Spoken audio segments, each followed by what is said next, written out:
Now, welcome back to the channel, all my hustlers and grinders and go-getters, the ones that wake up in the morning, look in the mirror, say, I'm gonna get this money. Today, we got a special guest. Over 30 years in the trash business, she knows everything. She is a real queen of junk removal. She knows more than anyone I know, JoJo. Seriously. She knows more than all of us put together, probably.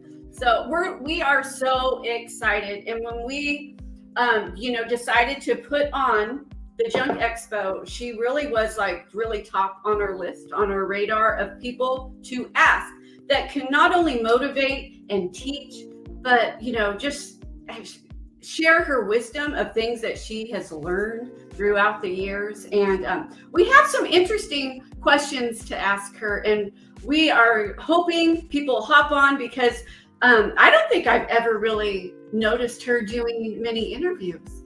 And this is going to be our first interview with a lady that owns a trash business, I do believe. Yeah. So as you're listening, feel free to leave comments and feel free to ask questions.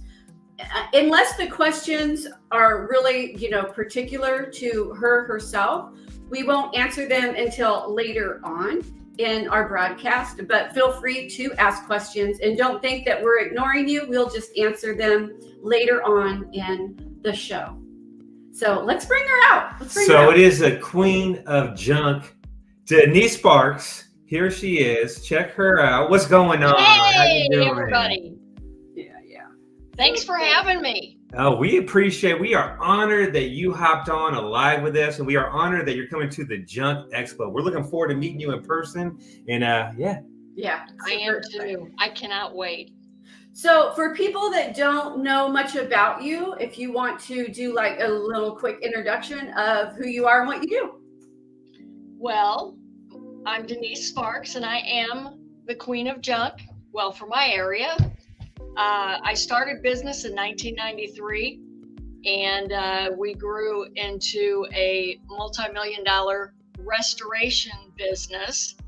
And I kind of followed the industry. So in 2008, by that time, I was tired of being on call 24/7 and all of that. But we had 35 people working for me, and we went into the property preservation side.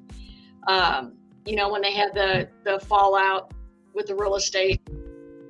And really, whether you're doing water damage and hauling out wet carpet and pad, or you're doing junk, it's all the same. The way I look at it, trash is trash. And so 6 years ago, I rebranded, changed my name to Sparks, which I wish I would have done, 30 years ago. And had a new website made, just totally rebranded everything about me. And it took about a year, I would say, and then we just took off. Because I've been in the area for so long, everybody knows me. So did you grow up out there? Yes, I did. I did. So I just came up with a question that I didn't have before, but you say you changed your name to Sparks. Yeah, I was under a different name. My name is Sparks, but I was under a different name. We were incorporated. It was Metro Area Enterprises because I had water damage. I had air duct cleaning. I owned a carpet cleaning chem dry franchise for 18 years. So once we got out of all of that, my accountant's like, hey, you should rebrand yourself. Let's do this. Add your name to it. Like I said, best thing I ever did. Oh yeah. Branding. A lot. Nobody knew what Metro was. Yeah. But they know who Sparks is. Yeah. A lot of people, especially the newbies when they first start, they're so, so many people are, they spend their time on, should I be an LLC and doing this and doing that. And then they don't the basic thing really is branding. I mean, it's one of the first things. Branding is huge. It's really huge. I mean, let's think about it. You got Nike and Coca-Cola. They have a whole team that they pay millions to just to brand, make sure that the brand is out there and people know what the brand is. So it should not be overlooked. It's extremely important. A person's name is important. Yeah. Well, I hope whoever someday takes over, they keep that name and don't tarnish it, because, you know, business is really good. We've got great customer service. And one of the things I wanted to say is, you know, like you say, branding is so important. Every area is different on how they brand themselves or how they advertise themselves. And I know that advertising is a big thing that everybody talks about, like Google Ads or Google My Business. And, you know, for me, the location that I am in, the hugest advertising platform for me is Facebook. Next door is huge. You know, of course, I always put stuff on Google My Business all the time. Instagram, I'm not a big Twitter person, or TikTok, that's it, TikTok. So, you know, I do what's best for the community that I reside in, and it works for me. Now, do you run Google Ads at all or no? No, I've never had to. Yeah, we have never either. Yeah, I can only imagine how many repeat customers and just contacts you have with commercial clients and everything else, and property managers and real estate people that know you, that just call you. 30 years in the business, that's just amazing. Well, the secret is now, and I hope to be able to share this with a lot of people, because the weekly trash side is very lucrative. But I will tell you this, it's very stressful in the beginning to get it going. And one of the gentlemen that kind of mentored me through it, he told me, he said, you're going to want to pull your hair out. It's very stressful. But I remember my parents always taught me, remember where you came from, remember your roots.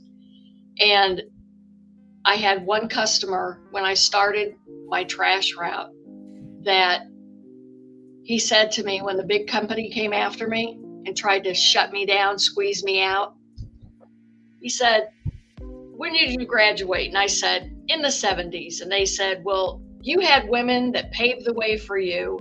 Now you cannot back down from these people. You have these young women that you need to pave the way for them. And that really stuck in my head. So it's, you know, it's true. And that one customer has led to, in a year, about 600. And we're still climbing. Oh, that's awesome. And what's the population that you service out there? The county that, or the town that I live in is 35,000. But, you know, your whole proximity is like 250 some thousand. Okay. So you're doing really good, because that's not, in the scope of things, that's not a huge population. Yeah, because no, but I have to cover like the unincorporated areas that don't have contracts with this landfill or company, because they own our landfill too. That's a whole nother topic that another podcast that we could go over. Yeah. So let's say, what in the beginning of doing junk removal, what was your biggest hurdle, your biggest struggle to face? I would say in the beginning is when we rebranded and we took away that name Metro. Everybody associated me still with, oh, she's that lady that cleans carpets. She's that. It was that first year of implementing our new branding that it took a minute to get people to recognize that, hey, this lady from Metro is still the same person, that she just changed her name. Yeah. Now, how long ago was that? 6 years ago. Okay. Okay, that wasn't that too awfully long ago then. No. So our next question is, So, like with more than 30 years experience in the junk game, what are some of the changes in the industry that you've seen along the way? The biggest change was when COVID hit. Okay, that was a very scary time for a lot of people. People were frightened. I mean, the government put the fear in everybody. We all thought that we were going to have to shut our business down. And right after COVID was the crazy real estate wave. That's when junk removal was also very good. But for us, COVID was well too, because people, I don't know how it was for you all, but people loved putting their stuff curbside. And that's one of my probably biggest in the last year, branding that portion of curbside works great for us because we offer a different price, a little bit lower price. If you set it out there versus if we're coming in, you know, or walking half a football field to get it in your backyard. Mm-hmm. Yeah, it was a crazy time for sure when COVID hit. We were worried, and then there were so many people at home just cleaning up their properties, doing garden work. Busy. We were so busy. We were very busy. Yeah, and the jobs were easy, all curbside pickup. Just go there, load up 5-10 minutes, and on to the next one. Yeah, I mean, it was so awesome. We were like, this is, I mean, COVID wasn't awesome, but this was awesome. We were like, wow. And then, yeah, people, they had time off. So they were cleaning out their garage. They were doing household things like Home Depot. That they had no time to do before. Yeah, they were renovating. They were redoing their kitchens, their bathrooms. You know, they were getting rid of stuff. People were calling us left and right. And yeah, the whole curbside thing, it's a thing now because we'll offer a curbside discount. Oh, it's this, it's that. If you bring it to the curbside, it's this. You know, we would have never thought to do that before COVID. Yeah, we had this one customer, I showed up and he had a pretty much like a full mask with gloves on, with like funny goggles and stuff. And he threw the check on the couch and like ran back. I had that too. Yeah. Like, full face mask, yeah, oh everything on. And she had a gown on. She was like operating gown, gloved up, and exactly. We only had one like that, but still, you know, that was to the extreme. Oh yeah, she was picking the couch up with no gloves on. I said, JoJo, put your gloves on. Hey, I've worked with 2-year-olds for 13 years. I've had it all. I'm not afraid to get a little sick. Well, you know what, though, too, I tell my guys, and I've said this from day one, I will never ask you to do anything that I haven't done. Yeah. This is true. Actually, we've said that to Julio, and you know, the nasty jobs. You know, like we don't take workers and just send them in there. Like we work alongside of them. We do it too. We're not going to have them do something that we're not going to do ourselves. Now, how big is your company now? Like, how many trucks, trailers do you have? I have 6 trucks. And I've got 3 dump trailers. And of course, one of the new trucks that I bought last year I bought 2 actually. I bought the junk removal truck from Billy Pierce in Washington. I bought his 18-yard, love it. First time getting behind the cab over, sold. I mean, right. You can turn those things on a dime. You can take them anywhere, and we have a lot of rural areas. So, of course, when I purchased my trash truck, that was my first requirement because I drove it the first 3 months while building our route because our route was only maybe one day every Friday, and now we're Monday through Friday with multiple routes. So then we have our dump trailers that we rent. But that's good. That's a lot of trucks. That's a lot of trucks, yeah. That's a lot of trucks. And the other thing, I know what I was going to say. And because we've outgrown the 8-yarder, now I'm looking at a 20-yard. But it's very difficult to find people that can have CDLs. Oh, okay. I don't know how your area is, our area, it's very difficult to find anybody with a valid driver's license or a driver's license. Wow. Very bad. Why is that? I have no idea. They're just losing their license, or they're not learning to drive, or Lost their license years ago and never had any gumption to get it back. That's why I say every area is so diversified. It's so different. You know, people are. So, I mean, I guess I shouldn't like assume things about people, but are there not that many like driven people in your area, like with a drive? I honestly have to say, since COVID and the government started giving them money, for us, I would think it's nationwide that the new generation, they just want to sit home. They want to check. They don't. Are you kidding? Do you think they want to come out and work as hard as a 65-year-old? Never. Yeah. Well, I was just, if that question popped in my head, because it's like, if you don't have like getting a driver's license, at least, like if you don't have at least, you know, the drive to be able to drive. I didn't mean it. They'll come, but I have two really great guys. My lead guy has been with me almost 6 years. He was my handyman. A friend turned me on to, and he's like, you know, he goes, I really need full-time work. Brought him on. He's like the mini me. I know, I would say within the last 6 months to a year, I try and stay off the job. I go and sell the jobs. I still meet the people. I do the walkthroughs with them. I handle all of that. But as far as, you know, I've put 31 years in. I'm going to be 65 in July. And I just don't need to do that anymore. I've got these guys to do all the hard work, and I trust them. They're a great group of people. I now have an office assistant that we've brought in. She handles completely the trash side of the business. I stick to dumpster rental, junk removal, and it works great.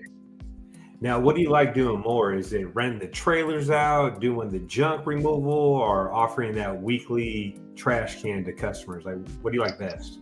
All of it. You like all of it? I like that. I would say probably I love the junk removal part because I love going out and going through everything. So fun. It is so fun. It's like, oh, but I've never found that, you know, money hidden behind the drywall like you see in the movies from the drug lords or whatever. But, you know, we're very eco-friendly. So on the junk side, it's very important to me that we recycle any metals that we can. It's very important that we repurpose or donate, put back into the community what we can. Mm-hmm. So what is your best find you ever found in 31 years? Oh my gosh.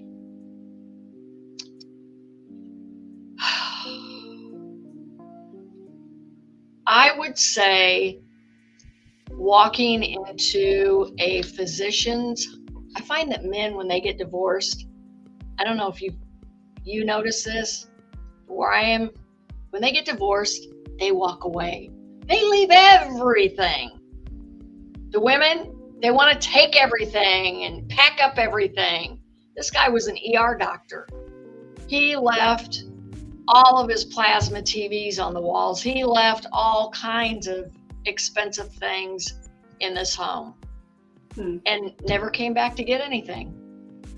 I've never found cars or boats or motorcycles, which I'd love to, but it just hasn't happened for us. Yeah, I would say our best find we ever found was that electric vehicle, the 1986 Fiero. The guy actually, he was trying to get Pick and Pull to take it, but they wouldn't take it because of the batteries. So then he called us up. We went by there and he opened the garage. I was like, is that the car he wants gone? It was so nice, so clean. And he actually paid us to take it, which was like one of the best finds besides the Mickey Mantle card and some other stuff too. Yeah. I'd say one of the other ones I have in my garage, I just thought of at my garage at my home is a probably 1950s Wurlitzer jukebox. Oh, nice. That is. I haven't let that go. Say the 'Cause it works. 1950s? Do what? Was it 1950s? Yeah. Oh, wow. nice. With the original 45s in it. Like whoever had it kept all of their records in there. Does it work? Like you could just hit like E5 and it plays? Yeah, songs? they work. Oh, wow. That's super cool. I love that. So do you agree that junk removal is recession proof? Because I feel it is. I feel like it is too. Yeah. I feel that that it's like no matter what's going on, right? There's a need for junk removal. So if like the economy's great and people are making good money, then they're gonna like update their house, or they're just gonna do work around the house, or they're gonna buy a bunch of new things. They need you to take the old stuff.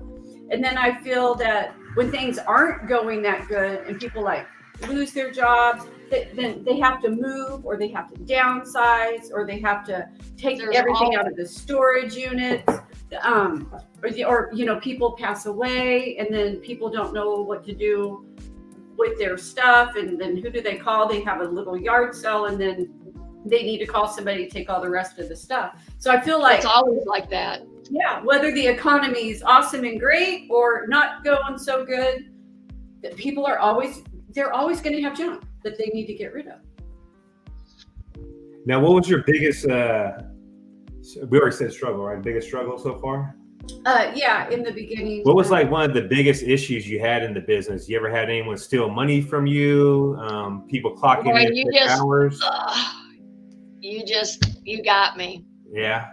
This is a story that I've never shared on a podcast or anything, but back in, I believe in giving people opportunities. I believe in, everybody should have a chance at life and make something of themselves. Long story short, when I had 35 people working for me, I had 6 buildings, okay? And my main office, the 4 buildings were all compiled, separate buildings, but they were all attached. And that's where we stored all of our trucks and, people that had fire damage. We made one of the buildings into where we could, like, separate storage units. I had an ozone room there where we would ozone, the odor out of it. But anyway, so this kid and his sister during high school, his mom cleaned my house for 12 and a half years. They were like family. Brought him in, they cleaned carpets with me. Well, then I brought him on full time into my office. It's right when computers came in, like 2000, 2001. This kid was in his bedroom, tapping into my computer, copying all my customers. And the only reason I knew this was because one Saturday morning I was at the office by myself, the phone rang. And he says, "What are you doing on my phone?" I'm like, "Your phone? I own this place. It's my phone." Well, then red flags went out. Long story short, yeah, he was doing a lot of bad things. Wow. So what, he was like taking the customers and taking the jobs and going and tackling them himself? His parents went and, areas are franchised by population. So his parents let him purchase the last Madison County ChemDry franchise in my area. I mean, I went out and followed this kid hid behind bushes, taking pictures. And when the franchisee asked me to re-up after 18 years, I said, "I called you and told you what this kid did to me. He tried to put me out of business. And you still sold him a franchise."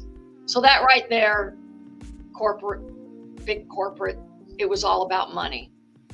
So, yeah, but that's over and done with. I don't believe in karma. but unfortunately, he has passed on. You don't believe in karma. I believe in karma. I believe in karma. I'm sorry, wait a minute. I didn't believe in karma. Oh. Let me rephrase it. I didn't until that happened. Yeah. So I had a guy, actually, we're tackling a huge job. It was like a $40,000 job when we were in the business, like the first couple of years, like the biggest job we ever had. And I was paying the guy good, and he tried to slip the owner a business card telling him that he can do loads cheaper than us. And then the realtor let me know, hey, this guy gave the owner a business card. Just want to let you know who's working with you.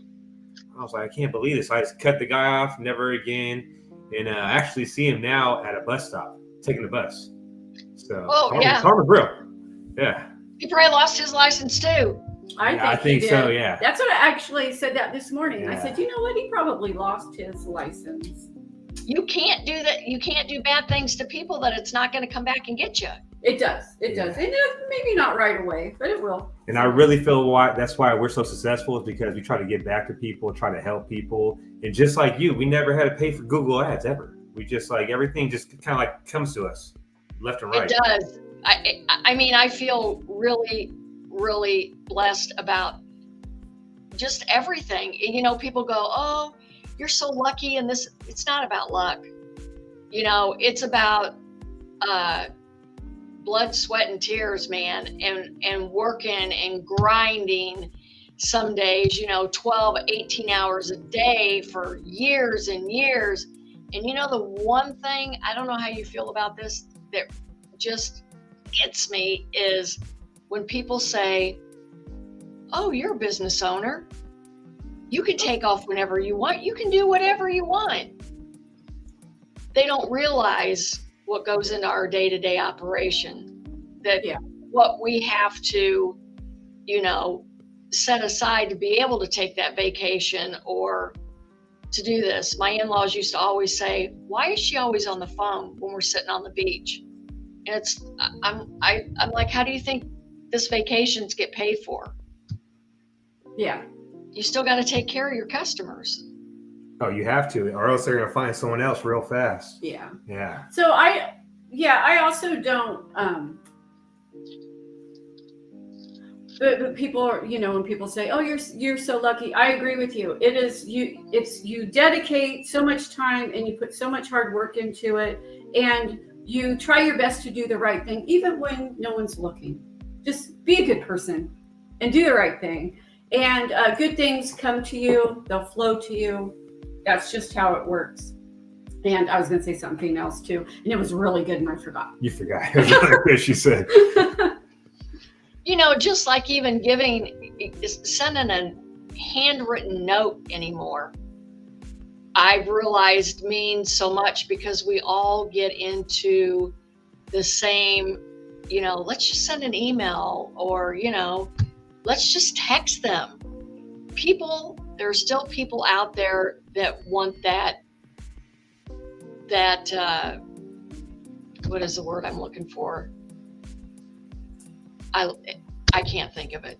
They want to feel special, that you send them a handwritten note because it means so much to them.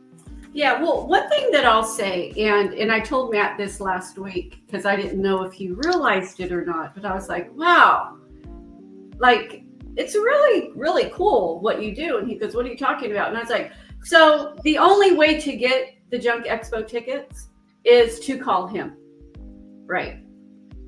And I was thinking, wow, typically you're given a website and a link and you put your card in, and then you got your tickets, More personal. Yeah. So, well, what we really wanted to be able to control it. We write down the names. We know who's coming. We can print it out, and we just didn't want any mistakes. Like anybody would be like, well, I bought a ticket. Well, you're not on the list, Right. So like, how do you avoid that? Well, you take the time, you answer every phone call, and you take the names personally. But he, when you get him on the phone, because a lot of them are surprised. Oh, it's you. Oh, hey, Matt, how are you doing? Oh, I watch your YouTube videos, and he'll stop and go, what's your business name? How long have you been in business? Wow, what's your biggest struggle? What's your biggest struggle? What's your population? wow, how'd you find us? And they're talking about, oh man, my wife and I, we quit our job, and we're like, oh shit, you quit your job. You're okay. All right. But they'll be like, oh, I love you and your wife. You're so motivating. We started because of you.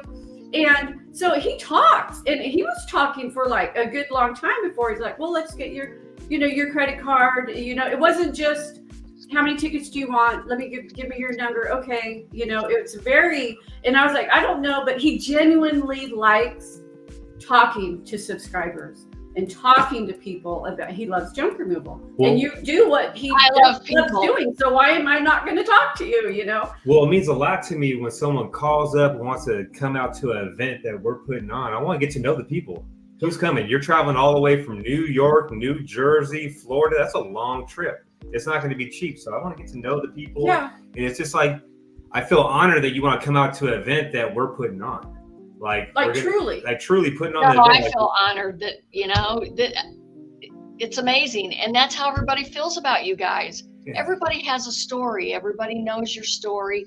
We all have a story. And you're great people. You give back to people. You help people. And that's what it's all about. I was telling Joni, you know what? It took a leap of faith for us to put the money down for the event and do everything. But I knew in my heart, we can get these people out here. They'll come. They'll want to come. And guess what? They're coming. They're coming, which is amazing. I'm glad that you're coming too.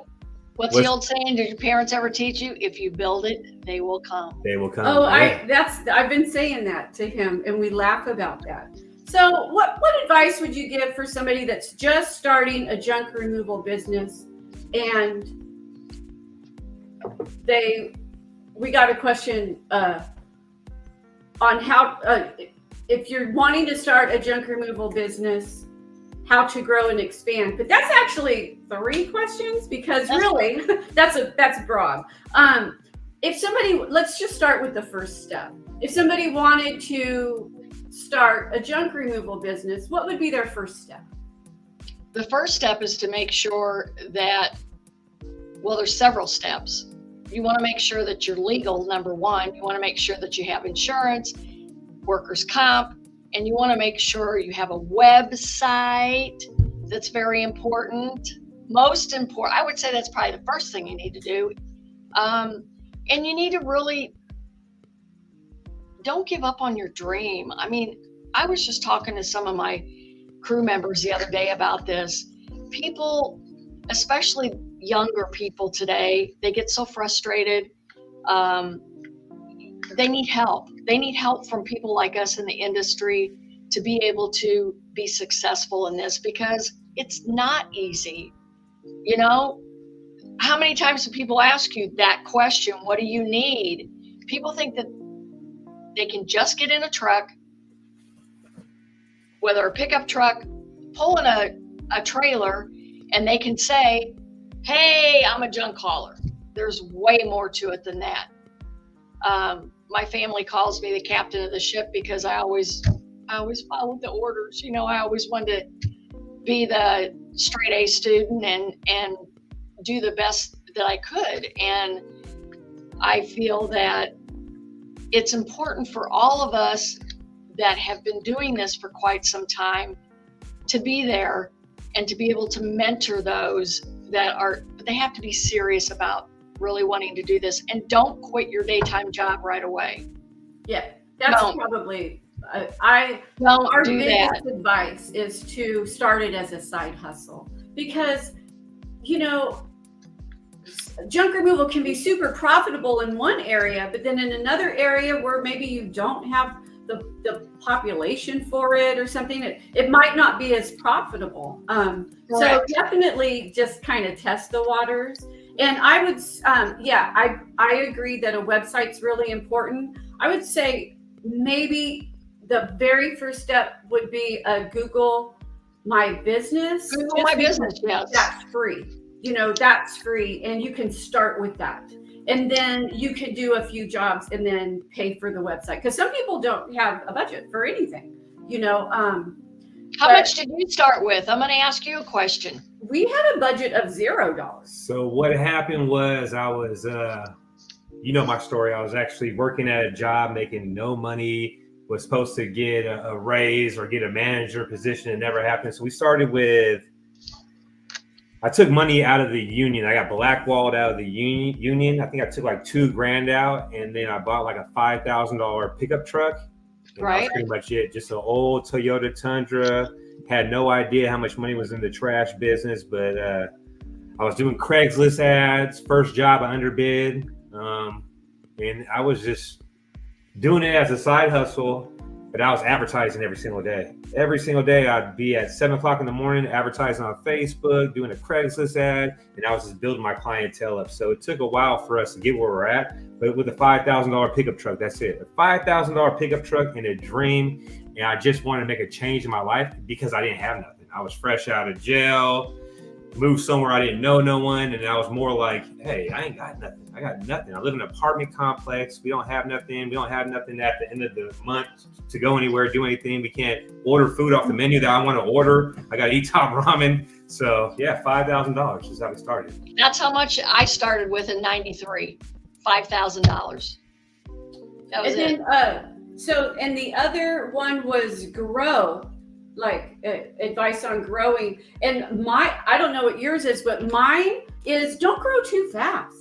You see people that start a junk removal business and then they get multiple trucks right away. And then they have to like balance all of that. And I'm like, oh, Matt and I talk about this. If you let your market tell you what to do.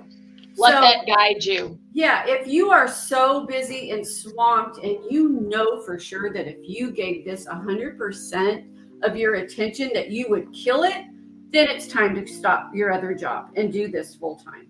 And then once you have so many jobs coming in that you know that if you just had another vehicle, you could double it because you could get so much more done, because having the one vehicle is limiting you, that's when you grow. You know, and it's like we have our one employee, and it took us a long time to do that because we were tackling stuff, and quite frankly, you put a lot more money in your own pocket when you don't have employees and you don't have that extra expense. Right. But now, you know, we were at a point where we knew that Julio's not costing us money, he's making us you money. And that's when you just know that it's time to grow. You know, so you have to just, and then that goes into the question about expanding. You know, you don't grow and expand too quick. Let the jobs come in and let that guide you into, you know, knowing what you need to do. And then there was a technology question here.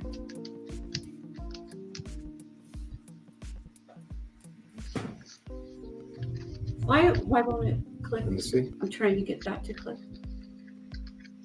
So we got a question up here, but it's frozen for some reason. Let's see. It was a technology question, and I thought that was interesting. So it's okay. We won't throw it up there. It's not working, but it was like, where do you see technology going in the junk removal industry? And Matt always had an interesting app in mind. Which one's that? It was like, because there's apps for everything, right? It was like, it would be so cool to have an app that tells you like dump line, the nearest dump or dump lines. So you could just like click on there and look and just know like where you need to go, because we have like 6 dumps around where we are. You're lucky. We don't. Yeah, we are really lucky. We have to know, because there's like one place doesn't take green waste, another place you can't take food, another place, you know, you can't do mattresses. Like, you just have to know where to go.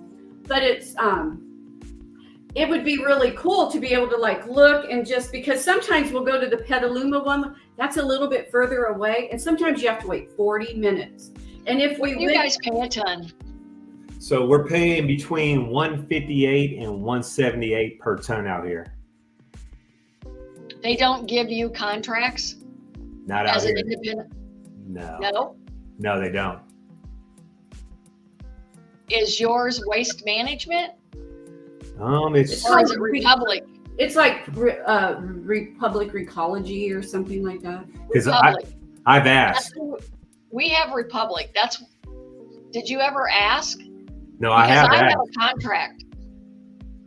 How much cheaper is yours per ton from getting the contract? 60. Yeah, I'm good friends with a guy up here in Hillsburg, and they said they won't do it out here. I don't know if it's a California thing or what. That's interesting. But you know what? I'm gonna push the issue even harder now since you said something. The only You should have a sales rep. Have you ever discussed with any of your haulers that you see all the time, like your guys that are dumping their trailers or whatever? Have you ever talked to them, taken them aside and said, hey, do you know, because we all have a contract, and they call it C&D, which is supposed to be construction and demo. But then they try to hit us up for what's called MSW, which is municipal solid waste. And they try and charge us what they would charge everybody. They call it gate rate, which would be like 180 something. And I fight that every time I go in. It's like, trash is trash. It all gets dumped in the same spot. The same bulldozer goes over it, and it's buried. What does it matter what kind of trash it is? That's how our landfill is. I don't know what you guys do there. Yeah, out here you can get your card put on file, and they just charge you at the very end of the month. But for me, I like to keep track of whenever we pay, because sometimes they mess up at the dumps. They do. I've had fees that are like $300. I'm like, hold on, let's. I pay every time. Every time I'm on the scale. Yeah, that's what we do too. Because you can check it better, because you can look at it and you can be like, wait a minute. Because we just had something happen recently where we had landscape material, and it wasn't even heavy stuff. It was twigs and leaves. And, we dumped it. We looked at it and we're like, they said this was 800 pounds. They are on something. So, yeah, and then we were told, that we did mess up. Like, we had Do they charge you on your ticket an environmental fee and a fuel recovery fee? No. Interesting. No. Yeah. Same corporation, they do it here. They charge us for everything else. So charge us for a toilet, for a mattress if we don't break them up, a box spring if we don't break it up. Yeah. $50 a mattress if we don't cut it out. Yeah. California, I guess. It's so different. Crazy. And then if you go to the next county over, it's like $55 a ton, which is super cheap. And you can dump mattresses over there. 20 mattresses, they won't care. Anything you want, they don't matter. Yeah. Sometimes it's worth just driving there. Yeah. And doing it that way. So in today's world, collaboration seems more important than ever, and I agree. What message do you hope Junk Expo sends to other industries about the benefits of working together instead of competing fiercely? That's one of the things why we wanted to do the Junk Expo, to have people come together in the same industry. There is something so empowering about that. And I noticed that it's interesting because some haulers seem really, especially in our area, really hesitant to do that. And I was a little disappointed, because it's one of the reasons why we wanted to do it here, because we're like, you know what? Like, yeah, we had the opportunity to fly to North Carolina, and that was great experience. Met great people there. But not everybody has the luxury of being able to afford to hop on a plane and go across country to something like that. So we're like, how about we do something like that to our people right here? And all they have to do is drive to it, Yeah, the tickets cost money, but in all honesty, like, we had to have extreme faith in us, because we had to pay for a lot of stuff up front. And we're like, you know what? We just have to believe that if we do it, they will come, Well, the old analogy is you have to spend money to make money. And by coming to this Junk Expo, you are going to have some of the best in the industry. And everybody's going to collaborate, and so it costs you maybe an airplane ticket, or you're going to have so much knowledge and be given so much free information. You couldn't ask for anything better. Yeah. That's how I see it. You'll definitely make your money back. Implementing the things, like, everybody can show up with a notebook and a pen.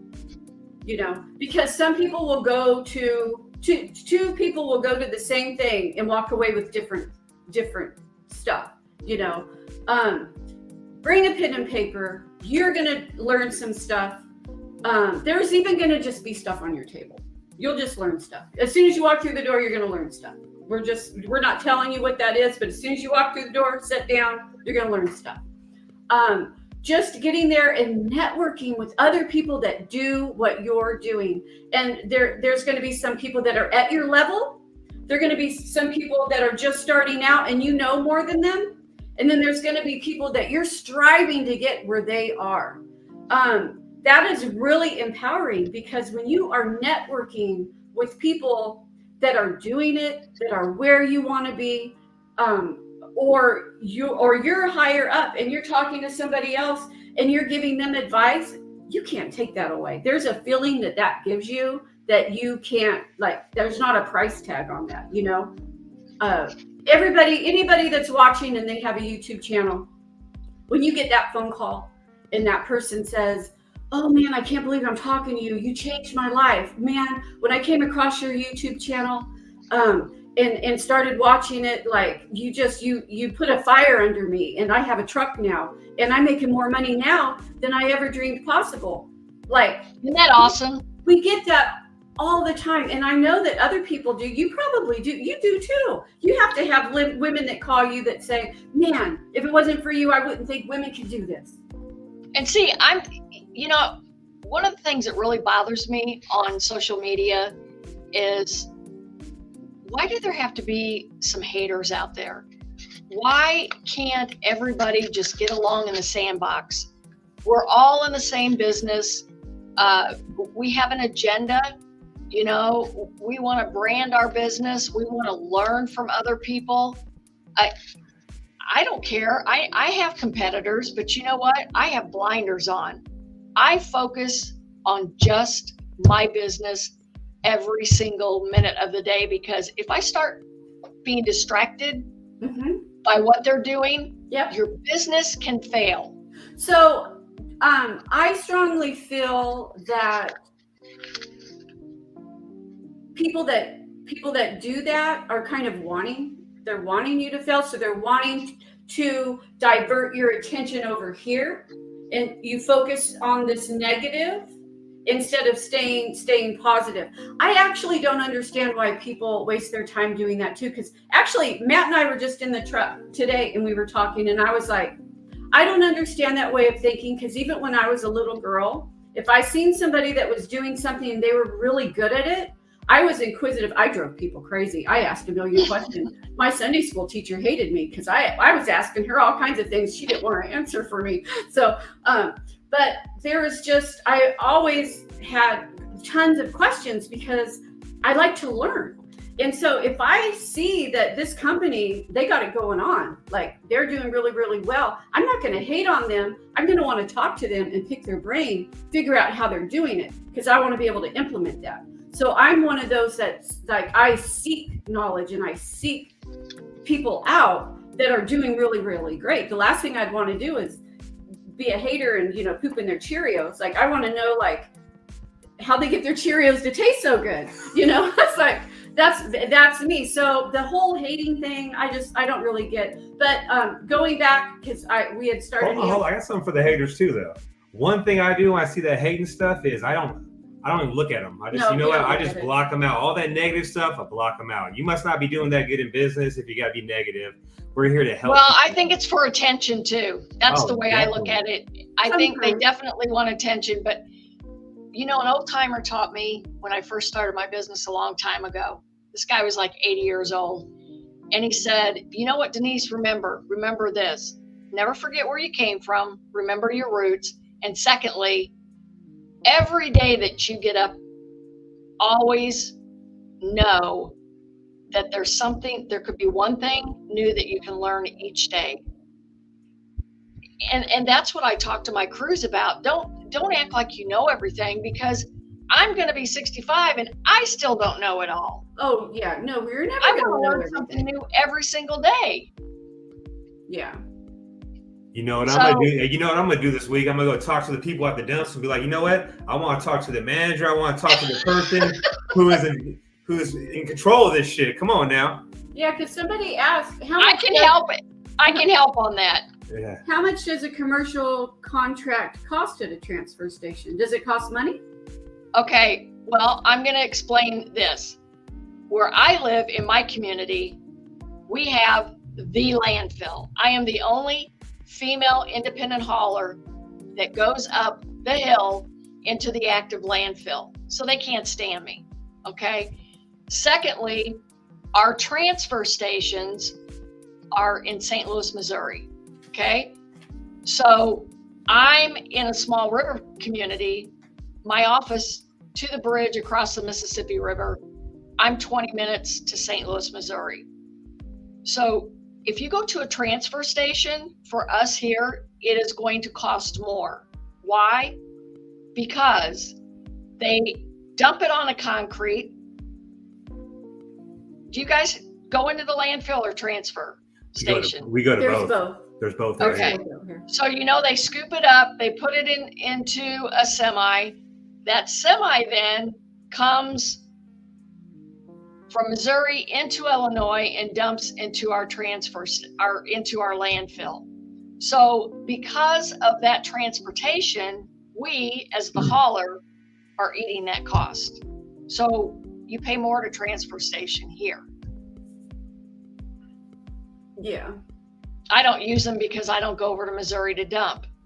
And I don't know how it is for you, but if and I don't like to use the names, but if the big companies own a landfill and they own a transfer station, or I go to a different town and they own a landfill, for each, this is important for you, Matt, for each landfill or transfer station, they make me have a contract. Okay. I just want one that says, here, you get it. It says go, you can go to this one, you can go to this one, you can go to this one for the same price. They don't do that. Not here in Illinois. Okay. So I got some homework to do now, starting this and week. I can help you with that. Yeah, for sure. So we have R5 hauling and junk removal, and her name is actually Audra, and she is such a go-getter. And she took our class. She implemented absolutely everything that we taught her. Awesome. And she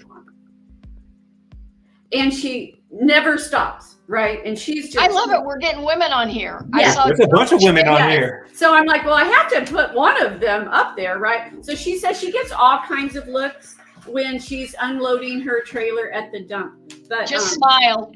Yeah, just smile. Just smile. Audra. So Audra will actually be at the expo.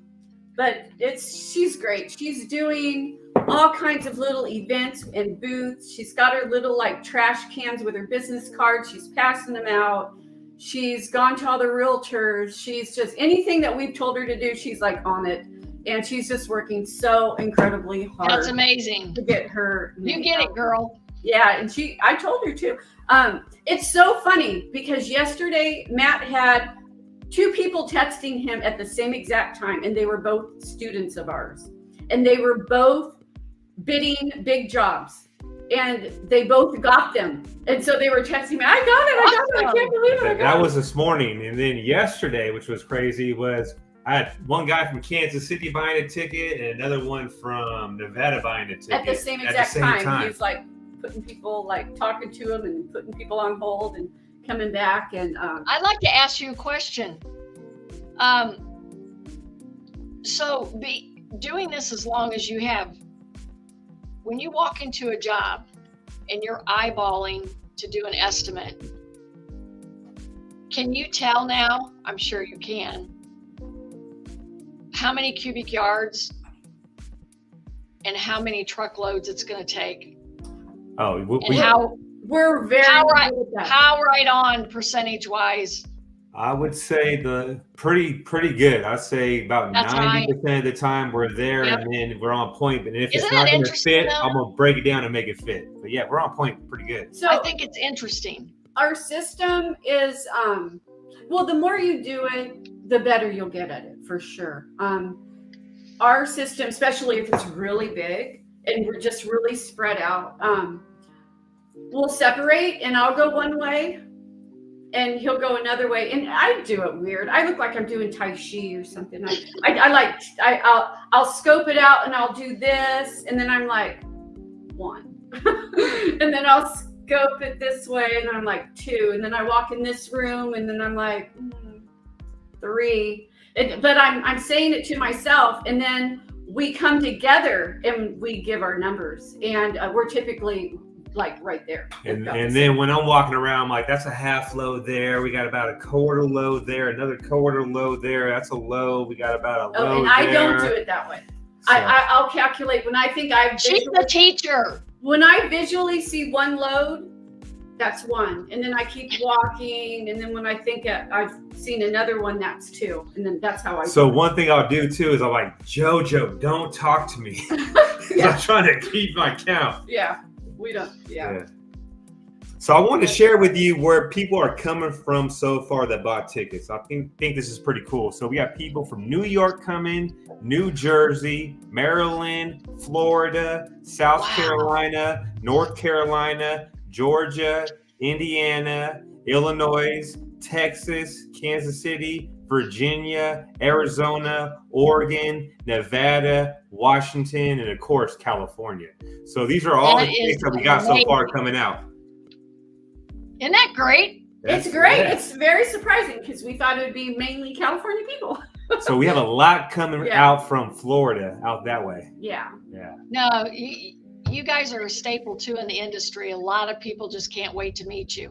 So I can see people coming from all over.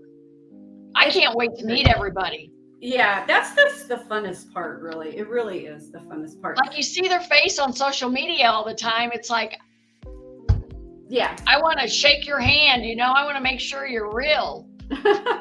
Just know there's going to be a lot of people there want to take a picture with the Queen of Junk, just so you know. Yeah. So we're going to I'm going to have a sign that says $5 a picture with the Queen of Junk. There you go. If you want an autograph, it's going to be $10. We have Good Attitude Services says, I use my phone measurement tool to get an idea of cubic yards. I know, that's interesting. Isn't that interesting? That's why I threw it up there. I've never really heard that, but I'm not surprised. There's measurement. So if maybe visually, it just kind of tells you how many cubic yards. It's really, that's interesting. Yeah. Audrey says, how big is her house clean out? I'm curious to know. Oh, it was pretty big because she sent us the picture. She sent us pictures to see if we could help bid the job for her.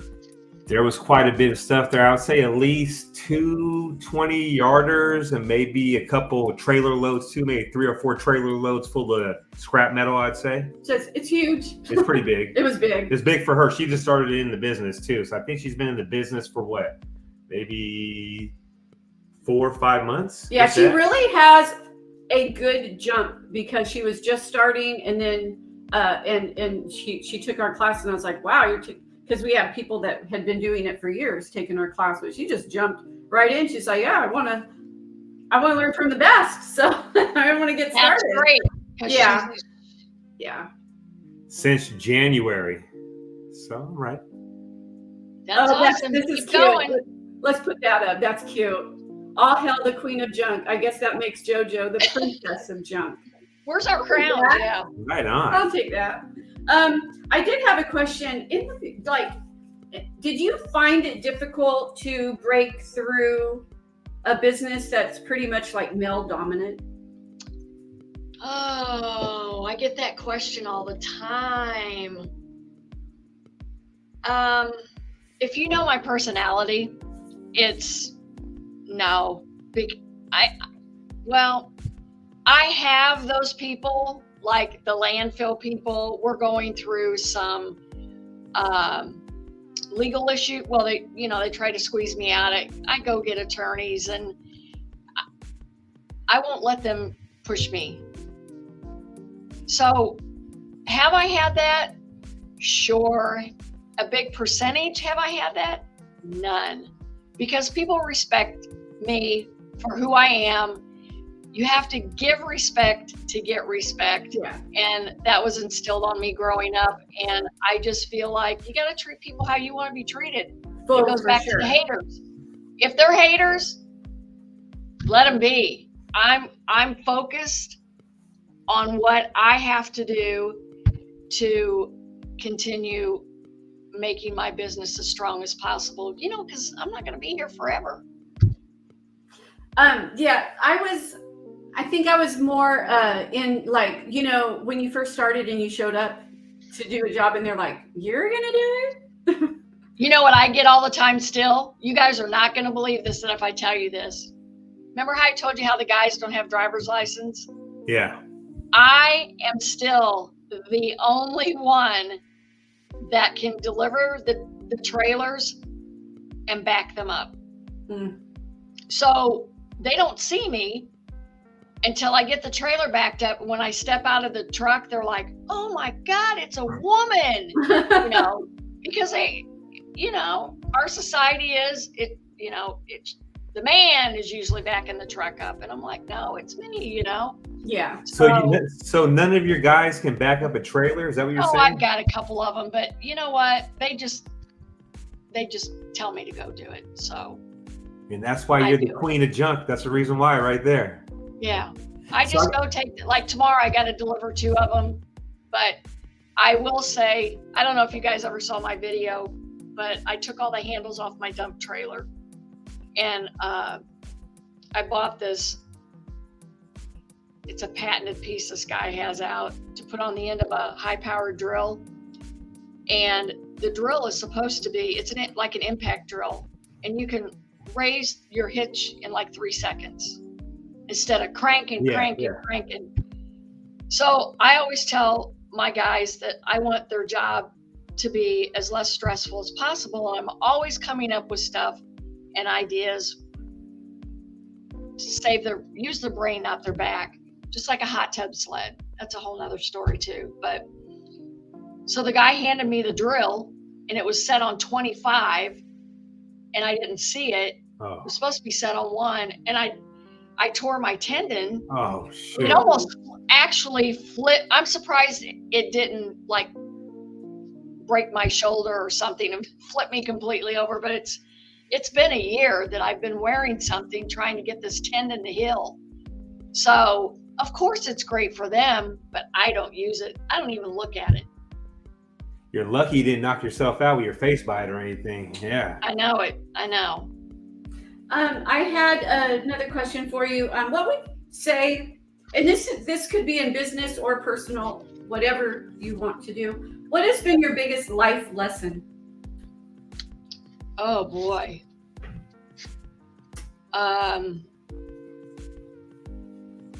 In 2015, people don't know this. In 2015, I was standing somewhere I was a person in the wrong place at the wrong time. And 2 guys broke out into a serious fight. And I was the object that was in the way. I didn't know these people, nothing. And I got thrown like a Frisbee. Oh, wow. I fell backwards, hit my head, and I had a brain bleed. So it took me probably 3 years of 3 years to get back to actually who I was, because I had to take months of physical therapy, occupational therapy. But getting back to your question, the funny thing is, with my mentality, came out of ICU, spent a couple more days in the hospital, came home, and I was like deer in a headlight, you know. Oh yeah, I got up, showered the next morning, said I'm coming back to the office, I'm going to work, and about bottomed out. When you have a serious injury like that, it took me quite a while to come back. You know, I had speech problems, and people were like, you need to just stop what you're doing and file for disability. And I said, oh, hell no. I'm the youngest of 5 sisters. And my mother taught us, she's like, you pull yourself up by your bootstraps, girl, and you get back out there and you keep doing what you're doing. And that's exactly what I've done. I never gave up. Right. So that's what I want to tell people. Never give up. Everybody has a story. Yes, that's the best advice. And I think a lot of people give up on themselves too fast nowadays. They want the easy way out. They want everything the easy way. They don't want to put in the work. Yeah. So I got a question for you. Besides branding your business, what's the best thing you did for your business to grow? Like, what would be one thing that you did or two things that you did besides changing your brand and stuff that really helped you get to that next level? The next level, and I hate to keep bringing it up because junk removal has been so wonderful for me and my family, but I had the foresight. I had people, customers, and ex-drivers of a family-owned business that hauled trash for 80 years that sold out to the big dog. And these guys were stopping me on the landfill, and they're saying, Denise, you need to do this. You need to take care of these people because they hate who they have. And I took that leap of faith, and I knew that I needed another level. I wanted to add another division to what I have. So how many times do you read on Facebook, oh, it's slow, or it's, what are you doing to get business? This is guaranteed. This business, by adding the trash business on, it's a no-brainer. Which kind of leads me to my next question, because what will people learn from you at the expo? What's your plan to talk about? Or not everything, but I love people. I mean, I love people. There's nothing. I am who I am. You're not going to get any bullshit with me. I am who I am. I'm raw. I tell it like it is, and I love people, and I want those people to succeed. I want them to work hard, and I don't want people to be afraid to reach out and ask any of us for advice, because they're the next generation. We have to be there to build these people up and let them know that they need to follow their dream. That to me is so important. Yeah. So that's who you're going to get. You're going to get the queen of junk. I love it. Why do you think people should go to the Junk Expo? Why not go? That's what I think too. Why not go? It goes back to what we've been talking about this whole time. So you're going to spend a little bit of money, but look at all the people and all the knowledge that you're going to get in one room from 10 to 6 p.m. It's a no-brainer. Yeah, we calculated, and we're like, with just the speakers, there's going to be over 100 years experience in that room. Just the speakers. And a big part's you. A big part of that's you. The 31 years. Have you had anybody? Let me ask you. Have you had anybody say to you, "Man, I just can't afford to go. I really want to go"? A couple people said that their money's tight, but they're going to try to get a hold of us before the tickets sell out. But those are people that are more new into the business. If that person can get to that show, and if there's any tickets left, I'll pay for their ticket. We do have somebody that was like, oh, I don't want to say anything because then they would know who they are. But when people take your class and you're just rooting for them so much, and then you see that they really are implementing all that you've done. Because I'm a firm believer in if you give people too much, they won't work for it. So I'm a firm believer in, like, you give a little hand up and then they push themselves back up, and you give another little hand up, and they just so that they keep reaching higher and higher levels to eventually they don't need help at all. They're just like taking off on their own. Pardon? We all did it. Who did you all look up to when you were going through this? It was pretty much, I watched a lot of videos of Tim Doss back in the day when I first started. Yeah. But you also learned probably about, 85% of it? by going out and sweating yourself. Well, that's how we learn most of it. Most of messing up, underbidding jobs, not being yeah. in uniform, not looking professional, not knowing how to answer the phone, talk to customers, not knowing the prices of what it would cost to dump everything. So yeah, He would show up in a white T-shirt. He answered the phone. Hello. I had no idea. But you learn as you go. And now when we do videos, we're like, we hey, this is what we learned. Show up in some sort of uniform, look professional. We can give them the tools. It's like you can lead the horse to water, but you can't make him drink. We can give all these people all the information and all the tools that they need. But in the end, it's up to them. Yeah. No, you're 100% right. It is up to the person. Yeah, for sure. Yeah.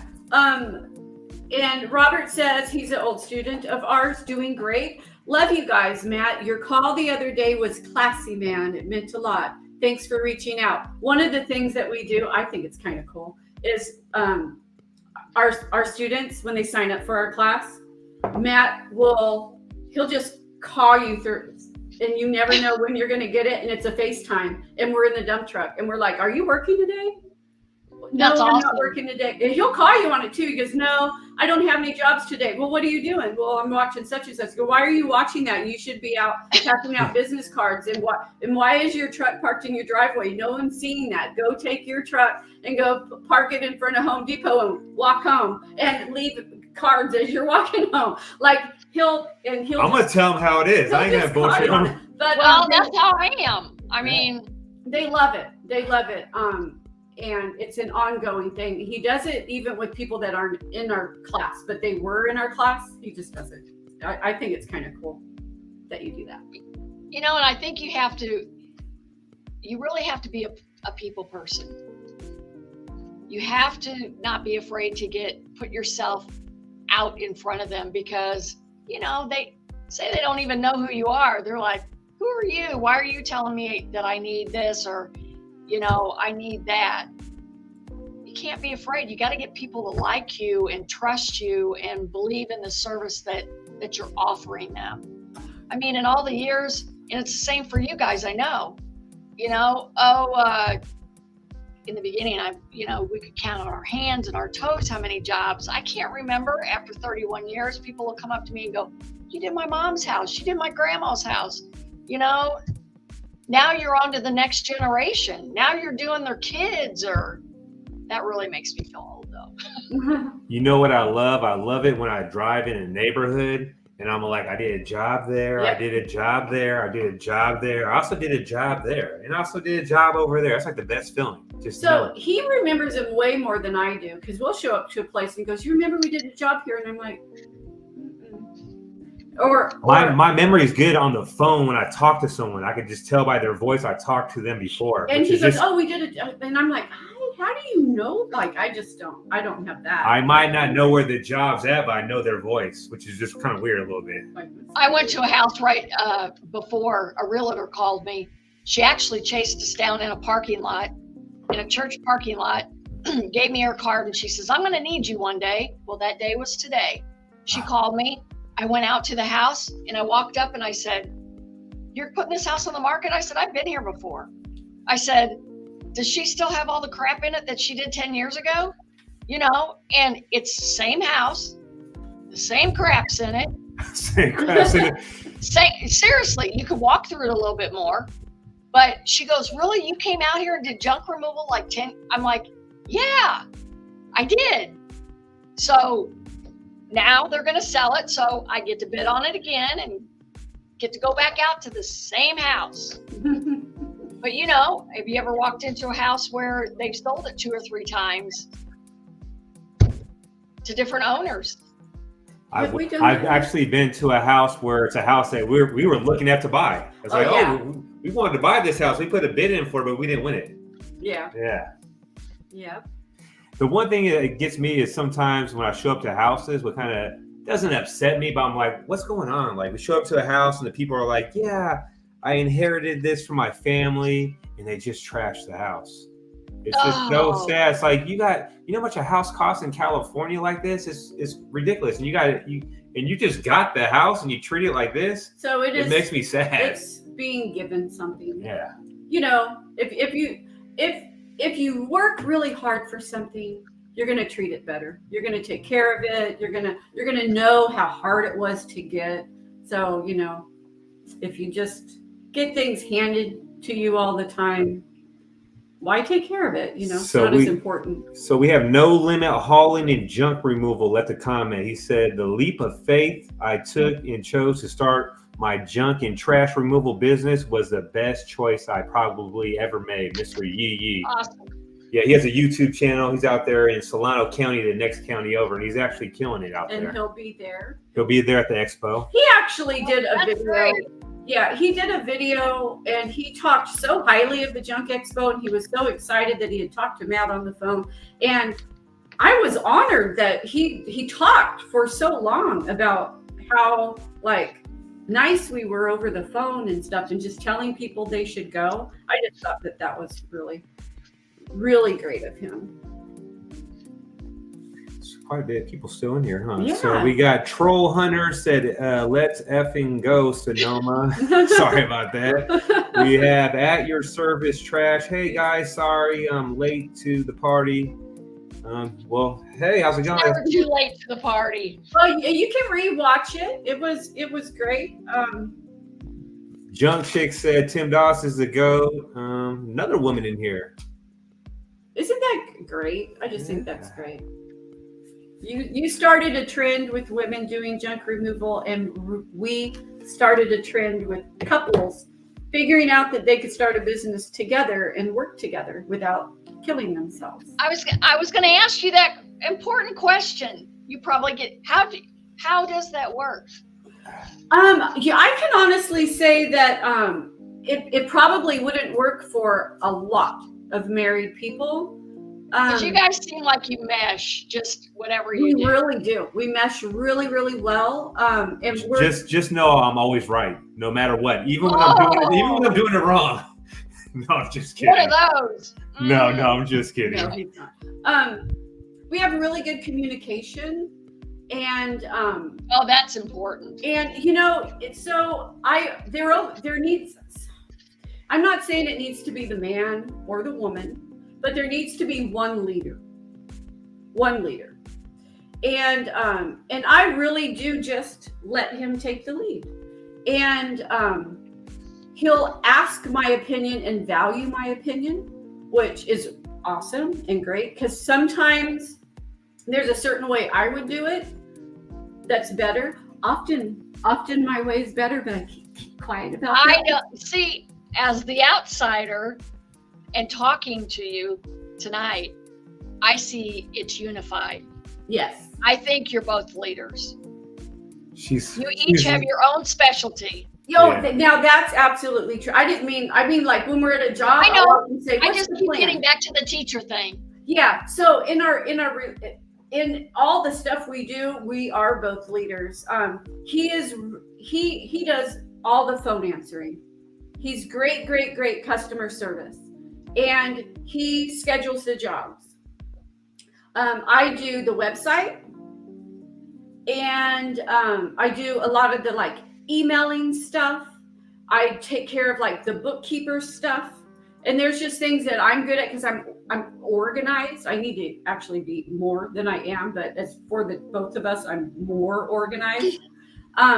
But we do, and we communicate well. So if there's like an issue or a problem, neither one of us just like, you know, it's not our makeup. We're both kind of very calm. And I'm really calm in nature. So, and I was like that even at school, or when I have friends that are like, they're crying because they're stressed out and stuff. They always said they just felt better talking to me after, because I'm very like, it's Calmer. It's okay. Like, and I don't make a big deal over little things. If I'll think to myself, because if I'm like perturbed at something or just like kind of rubs me the wrong way, I'm like, is this going to matter in 5 years? Like, how important is this? Am I just like tiffed right now because I didn't get my way, or, you know, just so. I would say one other thing too is that we have fun in what we do day to day. So when we wake up, hey, let's make a video. Making a video is fun. So we're going out. We're on a mission to make $50,000 reselling items that we find in the trash business. So it's actually, we make it fun throughout the day. I mean, some days are harder than others, but we love what we do. Like, we pretty much eat, sleep, and breathe junk removal on YouTube all the time. We really love it. We have a passion for it. We love it. Yeah, I couldn't imagine doing anything else, you know. And, you know, when I was a teacher, that was super rewarding. And I would have never thought that I would leave that job. It was super rewarding. I loved it. I worked with the special needs kids. I was, it's called a paraprofessional, where you take like kids with autism and that just really struggle in school, even just their behavior problems.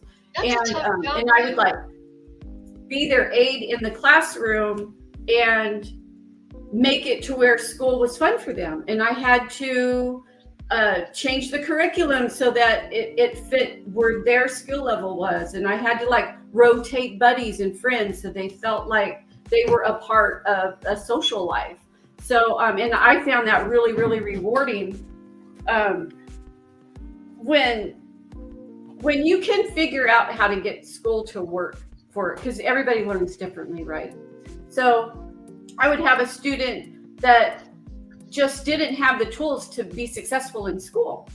They didn't learn from a book, you know, and nothing would make them learn from a book. So I would teach them how, like, if you can't write in dragon voice speech thing, they're like, I can do what? And I'm like, yeah, you can do your reports this way. Or you can't read, reading's hard, you're dyslexic. Listen to the story and answer questions. You can make school work for you.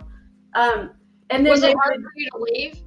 It was to choose this. Well, what happened was, because it was really rewarding, because you would have kids that said, hey, they would come back and they'd give you a hug and they'd say, I wouldn't have graduated without you. Like, I hated school until you came along. And then it became like something I could do and be successful at. But what happened was COVID. So during COVID, I was doing distance learning, and I was having to do distance learning with autistic kids, kids with dyslexic, kids with ADD, and so it was so challenging. And then when I went back to school, it just wasn't the same. It was just very, very different. And actually YouTube and helping people that way and getting the phone calls and meeting people, and then it kind of filled that feeling of like accomplishment and helping others. And I was feeling that more with YouTube and junk removal, helping people clear things out. Hoarders, and sometimes that's a difficult situation. Somebody's mother passed away and you're dealing with that, and you're not just removing their junk, you're really caring and you're compassionate about these people's homes that you're going into. So I still get that same feeling, but in a different way now. That was a rant. That's awesome. Can you hear the rain? I wanted to ask you. It is storming so bad here. I've been sitting here praying that we didn't lose power. Oh no, but our computer's making like a fan noise, but maybe it's your rain I've been hearing this morning. It's hitting the metal roof could be what you're hearing. And I mean, can you hear the thunder? I do. I hear that now. I did hear it, yeah. Yeah. They said it was coming. Well, it has arrived. Oh, somebody said JoJo's been a huge inspiration on his wife. So I love that. Someone also said, say Junk Daddy or Daddy Hoosier, whatever. When you say it?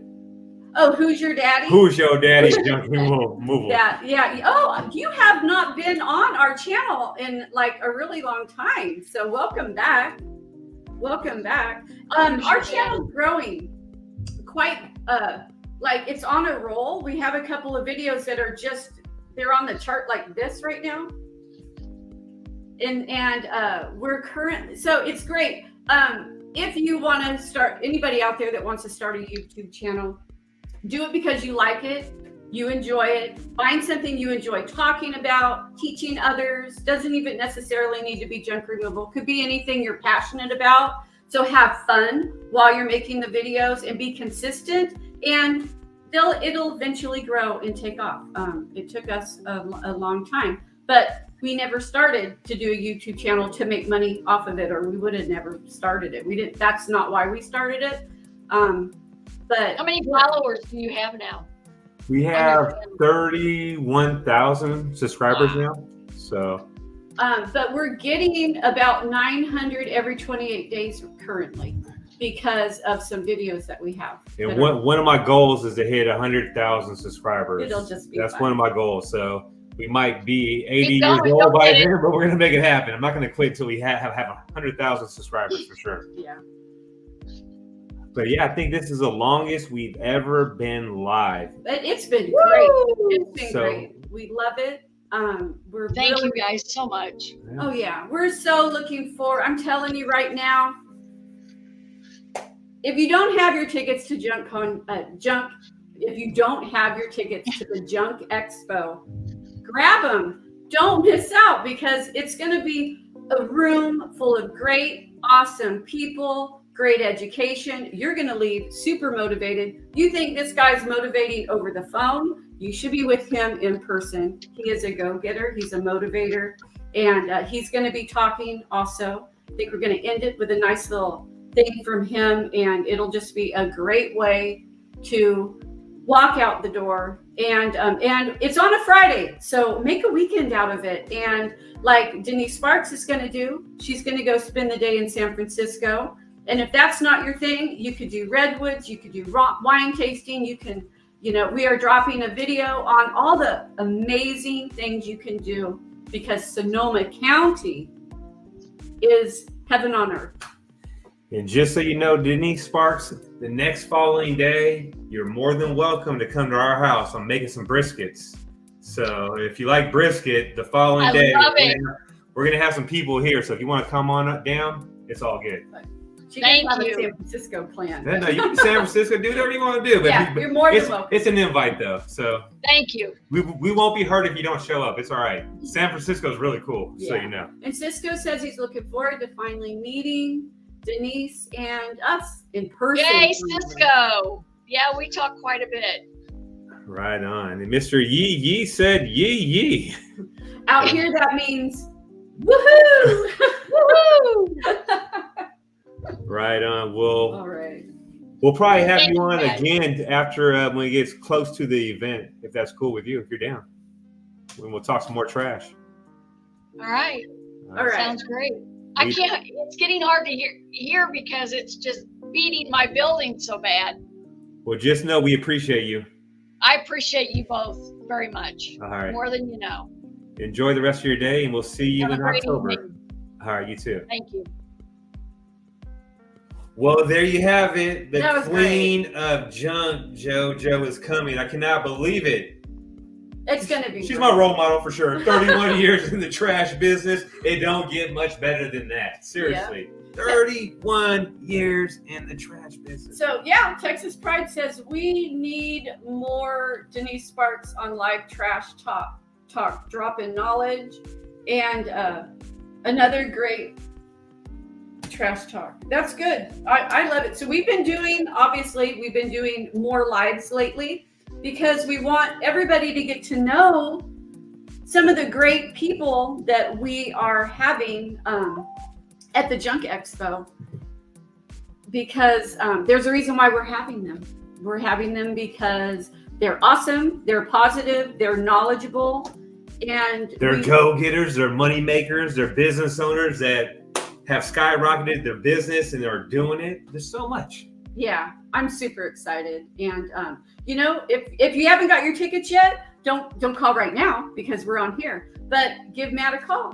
And even if you just want more information, that's fine too. Want more information, pick our brain a little bit, have some more questions about the Junk Expo. And if you are coming, if you want to know where to stay and all that, wait for our next video that we drop. We're going to tell you the hotels that you should stay at. We're going to show you where the event's going to take place a little bit more. We're going to show you beaches and redwoods and wineries and restaurants. We're going to give you my 5 top restaurants, from We the have taco great food. trucks to Pinkies Up restaurants. Yeah, it's going to be off the hook. So we love all you guys. Make sure you hit that like button, and we'll catch you on the next one. Jojo, I'm starving. And thank you so much for helping our channel grow, because it wouldn't if it wasn't for you. Say bye. Bye. Bye.